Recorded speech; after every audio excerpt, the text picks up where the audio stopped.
बिस्मिल्लाहिर्रहमानिर्रहीम। अस्सलाम वालेकुम। मैं हूं आमना और आप देख रहे हैं धमाका रेसिपी आमना यूट्यूब चैनल।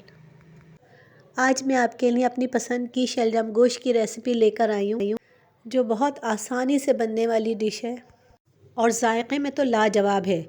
जिसके लिए मैंने 3 पाव गोश्त लिया है और इसमें 2 गिलास पानी डालकर चूल्हे पे चढ़ा दिया है।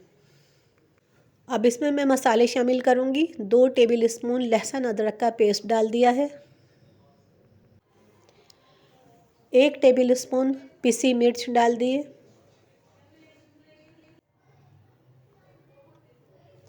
2 टेबल स्पून पिसा धनिया डाल दिया है। 1 टीस्पून गरम मसाला शामिल कर दिया है और 1 टीस्पून पिसा ज़ीरा शामिल करा है।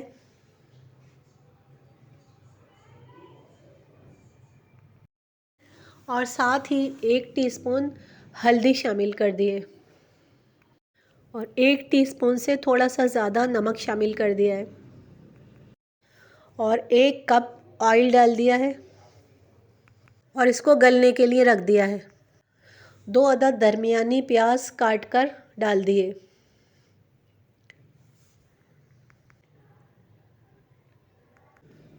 अब इसको आधे घंटे के लिए मैं गलने के लिए छोड़ दूंगी।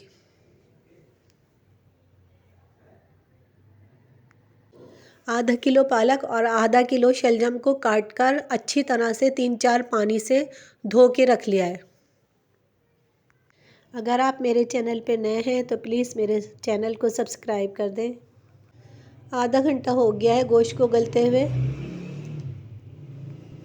अब हम इसमें पालक और शलजम जो हमने धो के रखा था उसको शामिल कर देंगे। अब इसको आधे घंटे के लिए और गलने रखेंगे।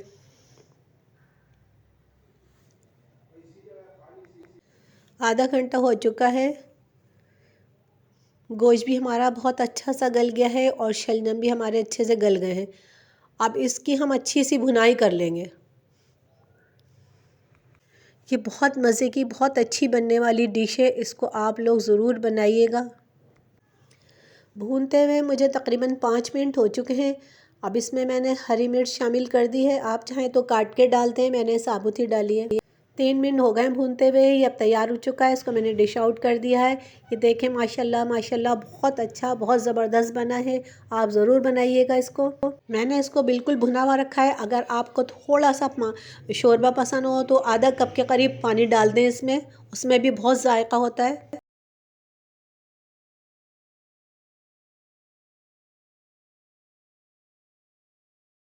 मेरी रेसिपी अगर आपको पसंद आई है तो मेरे चैनल को सब्सक्राइब करें, लाइक करें, दोस्तों फैमिली के साथ शेयर करें।